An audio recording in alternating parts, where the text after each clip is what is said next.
What's cracking, everybody? Welcome back to the channel. New video.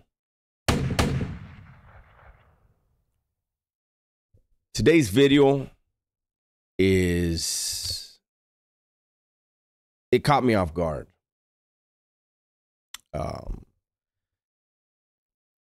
It caught me off guard because it brought up emotion in me, right? This one is in regards to Big Wicked, the guy that was part of the Strength Cartel. I was sent, somebody DM me this video. Man, I think it was Bravo Films. You guys can go check it out. It's the newest one on Bravo Films, I believe, that he's put out. And it was talking about Big Wicked. I'm not someone who watched Strength Cartel. I'm aware of Big Boy. I was aware of the Pitbull and Big Boy thing a few years back when that came up. But I don't know any of the names of these guys in the Strength Cartel. I don't really know what they do. But there have been a lot of people who, since this incident occurred with Big Wicked, there's been a lot of people that were asking me about it. Do I know what happened? Did I do time with Wicked? And I was like, so this dude was a pinto. He had been through the system. And I told everybody, no, I don't know who he is. I don't think I ever did time with him. And then I saw this video. Like I said, it was sent to me. And I said, you know what? Let me look into it. Let me at least watch it, right? And it was the part in the video where he himself is speaking. I guess it's his last video that he ever put out. And it touched me, And so I said, you know what? I'm going to do the video. I don't know how it's going to go, how well it's going to do, but I'm going to do the video, and I feel it's necessary. I want to give my condolences to his family. I understand his family don't want the details out, and as far as I know, there really aren't any details. I'm going to give you a few of the things that I got from that video. Again, you can watch it. It's Bravo Films, and but here it is. So Big Wicked was killed in an area, in a neighborhood in Norwalk on May 26th. I don't know which neighborhood. I really, that's for other people to delve into, and everything will come out, right? Whatever it is. But he was killed on May 26th in the Norwalk neighborhood. He died. He was killed. He was shot. The call came in around 11:30 at night, and he died a few hours later. But it was on the 27th that he passed. A 52-year-old man, an ex-con, has been charged. He's got his bail is at over $3 million, and he was charged with the murder of Big Wicked as well as a felon with a weapon. So it's another ex-convict, man. A 52-year-old ex-convict. And he pled, I believe he pled not guilty in Bellflower Court. There's no other details that have been released, not by the police, not by the family, not by Strength Cartel.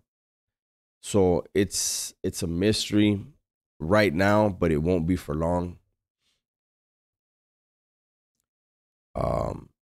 Big Wicked was 45 years old when he died. Still young, man. Here's my concern. Whatever happened, it happened at 11 at night, 11:30 at night, around there. The shooting. I don't know what it's behind, but I hope this isn't going to be one of those things where the defense attorney is going to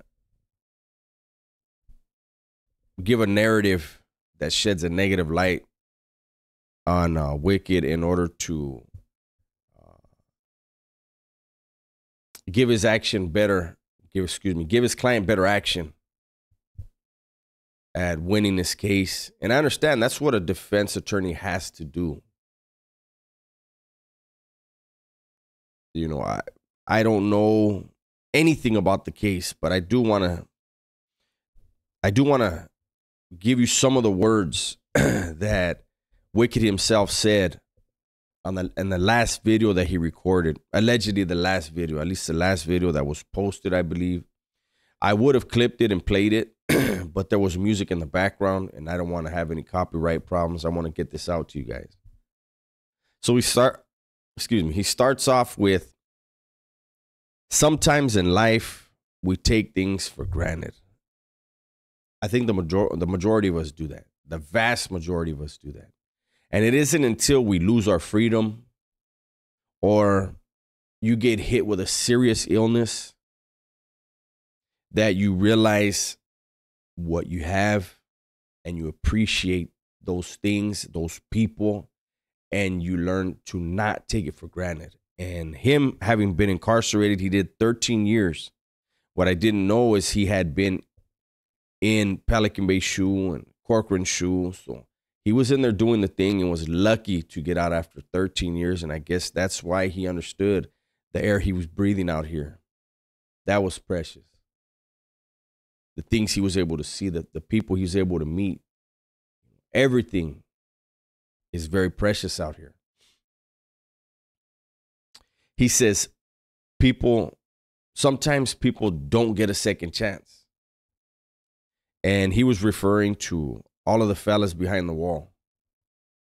There will be some that will get a second chance, or maybe it's their third or fourth chance. But there's a lot of people that went in at a very young age and they won't see a second chance. So he was acknowledging them, it says a lot about who he is, at least to me, because I try not to ever forget. It's been, in next month will be 7 years I've been out.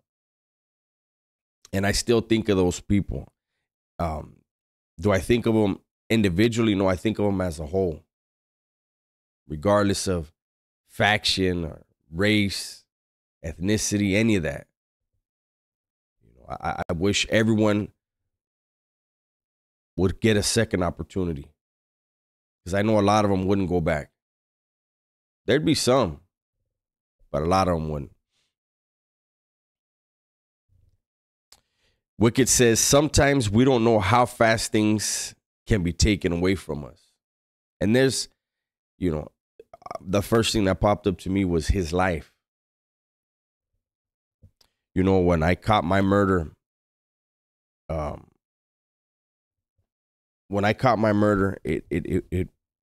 we had 3 run-ins that night.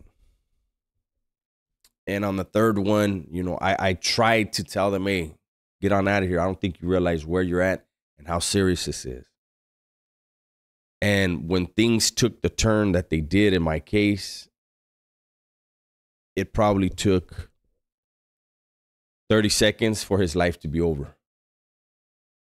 That's how quick it can be. Maybe 45 seconds. I don't know, maybe a minute, but it doesn't take long.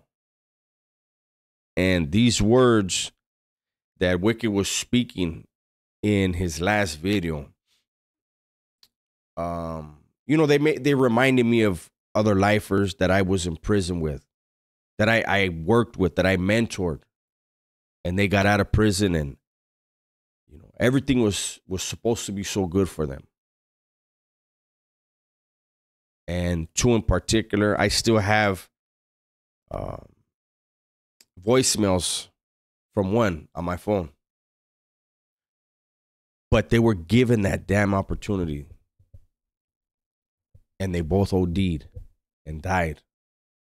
Heroin overdoses.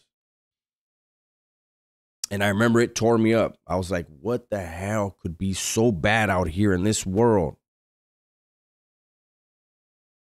that they had to use dope? They left the dungeon. They left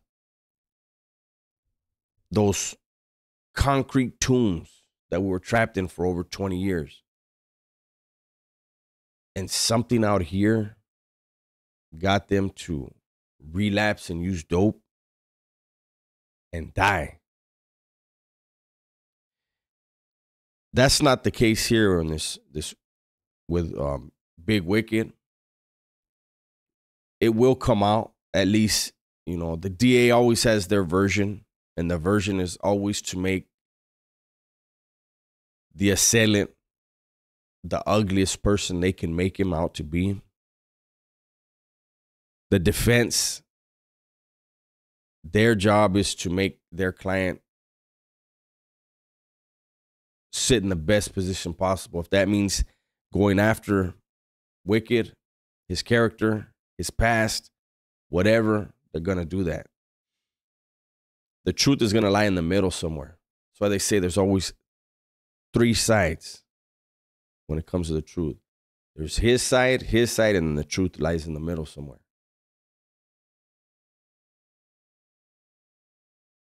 There's been a lot of people whispering. I've been hearing it a lot. Why is the Strength Cartel putting a GoFundMe together? Why don't they just fund the whole thing and keep it quiet? This GoFundMe brings more attention and the family doesn't want attention. I don't know. That's between Strength Cartel themselves and the Strength Cartel and the family. I can say, I believe from the outside looking in, the story of Big Wicked is a success story. Regardless of what the motive turns out to be, I hope, regardless of whatever the motive turns out to be, Big Wicked died out here. For a lot of us, I think for every single one of us that lived that criminal life, that sat in those cells, especially Pelican Bay, Corcoran Shoe, doing shoe time, putting in work. We all hope, we all wish, we all know it would be better to die on the streets, breathing fresh, free air, than to die in there. No matter what, either way, the phone call rips apart the family member's heart, especially if it's the mom that gets the call. But at least if you die out here, they have the memories where, hey, my son was able to get out and make a difference, change his ways. Whereas in there, it's worse. You get the phone call. You got to go through all the stuff. But I apologize that I don't have anything to add to why it happened. But to me, that's irrelevant. I wanted to point out, like I said, to me, this is a success story. He died out here. Apparently, he was the most impactful out of all of the Strength Cartel, the most inspirational because of his story of change, redemption. Then his death should also be an example to those who have any fascination of the lifestyle. This is what happens. A lot of people think, oh, once you live to be, if you're banging, if you're in that world and you make it to be 20, 21, 22 years old, you're good, Holmes. Usually people get killed before that time. Well, this is a man in his 40s. And the assailant was the accused assailant is in his 50s.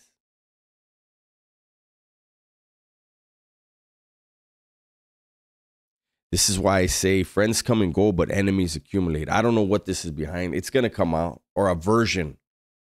Two versions are going to come out. The defense attorney's version and the DA's version. I really don't care. I just want to focus on, he was in Pelican Bay Shoe, he says. He was in Corcoran Shoe. That means he was doing the things that are required when you're incarcerated, and he was given a second chance. And that last video, he was appreciative of that second chance. He was appreciative of freedom itself that he had earned. That's my video for today, man. Hopefully you guys enjoyed it. If you did, do me a favor, hit the like, share this video, and leave a comment. Engage the channel. Everybody, please be safe, be smart, and tell the ones you love that you love them. I'm out.